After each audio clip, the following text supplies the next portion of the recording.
Welcome back to my channel মোবাইলক্স। তোমরা কেমন আছো সবাই? আশা করি ভালো আছো, আমিও ভালো আছি। তো চলো ভিডিওটা এখান থেকে স্টার্ট করা যাক। তো সকালবেলা ভেজেছি আলু, আর এইখানে করব হচ্ছে রুটি। তো রুটি রুটি করে আবার অনেক কাজ আছে, সেইগুলোকে সামলাতে হবে। তো চলো সেইগুলো কাজ করতে চলে এসেছি। এইখানে এসেছি ছাদে। আর ছাদে আজকে কেন এসেছি, নিচে আজকে জামা কাপড় মেলিনি, কারণ আকাশের দিকে তাকালেই বুঝতে পারবে চারিপাশে কিন্তু মেঘলা মেঘলা। তাই ভাবলাম যে আকাশে তো মেঘ আছে, তাহলে ছাদে যা হাওয়াই টেনে যাবে জামা কাপড়গুলো। তো আকাশের মেঘটাও চারিপাশে কিন্তু অন্ধকার হয়ে গেছে চারিপাশটা। তো জানি না, রৌদ্রে তো দিচ্ছেই না কদিন ধরে, মেঘলা মেঘলা আকাশ, আর প্রচণ্ড পরিমাণে গরম পড়ছে, প্রচণ্ড পরিমাণে। মানে এই বছরের মনে সব থেকে বেশি গরম এই যেই পড়ছে এখন, বোঝা যাচ্ছে যে গরমের তাপটা কেমন।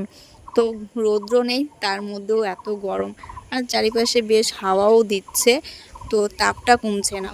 তো এখানে ছাদে আমি অনেকগুলোই জামা কাপড় আজকে ধুয়েছি, দুটো বিছনা চাদর ধুয়েছি, অরিসের জামা কাপড় ধুয়েছি।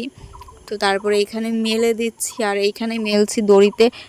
মানে দড়িটা এমন হয়ে গেছে যে দড়িতে বেশি জামা কাপড় দিলে হয়তো দড়ির বাঁশটাই ভেঙে যাবে, তার জন্য আমি এই পাঁচিলের পাশে দিচ্ছি, মানে ছাদের ব্যালকনির পাশে দিয়ে দিচ্ছি জামা কাপড়গুলো।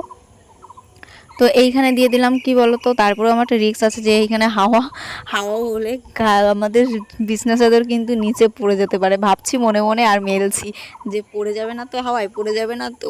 মনে হচ্ছে যে পড়ে যাবে, এমন হাওয়া দিচ্ছে চারিপাশে, আর চারিপাশে তো হাওয়া দেবেই, কারণ মেঘলা মেঘলা। মনে হচ্ছে কোথাও একটা বৃষ্টি হচ্ছে, মনে বোঝা যাচ্ছে যে কোথাও বৃষ্টি হচ্ছে। তারপরে চলে এসেছি এই ঘরে, এই ঘরটা মুছতে।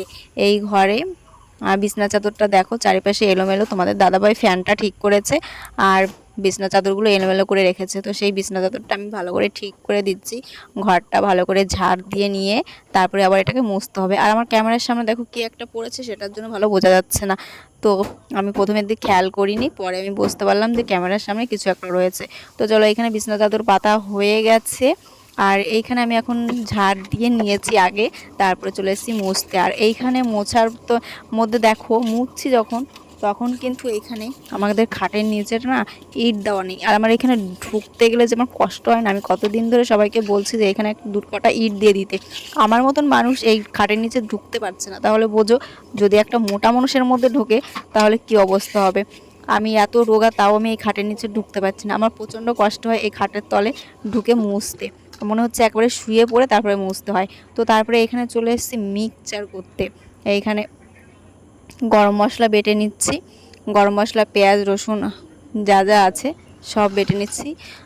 সরি, পেঁয়াজ রসুন নয়, আজকে তো সোমবার, তো পেঁয়াজ রসুন দেওয়া হবে না, আমি ভুল বললাম। আদা দিয়েছি, লঙ্কা দিয়েছি, আর গরম মশলা দিয়ে একসঙ্গে বেটে নিলাম, কারণ আমাদের বাড়িতে আজকে ডালের বড়া তরকারি হবে। ডাল ডাল দিয়ে খেসারির ডাল দিয়ে বড়া বানাবো, বড়া বানিয়ে তারপরে সেটাকে আবার তরকারি রান্না করব। এই দেখো আমার বাটা হয়ে গেছে। আর দুপুরবেলা তো এখানে, দুপুরবেলা বলছি সরি, বিকালবেলা এখানে জামা কাপড় নিতে চলে এসেছি ছাদে।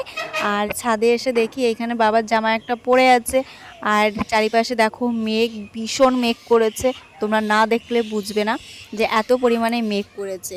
তো আমি তার জন্য তাড়াতাড়ি করে ছাদে চলে আসলাম। আর ছেলে মাঠে খেলছে, বলছে মা একটু যাই মাঠে খেলে আসি। আমি বলি ঠিক আছে, তুমি খেলতে যাও, আমি জামা কাপড়গুলো তুলে নিয়ে আসি। থেকে এসে খাওয়া দাওয়া করলো, তারপরেই ও মাঠে চলে গেল খেলা করতে। তো চলো ভিডিওটা আর বড় করছি না, ভিডিওটা যদি ভালো লাগে লাইক কমেন্ট শেয়ার সাবস্ক্রাইব করে দেবে, যারা ফেসবুক থেকে দেখছো তারাও ফলো করে নেবে। আর সবাই সবার পাশে থেকো, সবাই সুস্থ থেকো, সবাই নিয়ে মিলেমিশে একসঙ্গে থেকো, আর নেক্সট ভিডিওর জন্য অপেক্ষা করো। তো চলো, টাটা।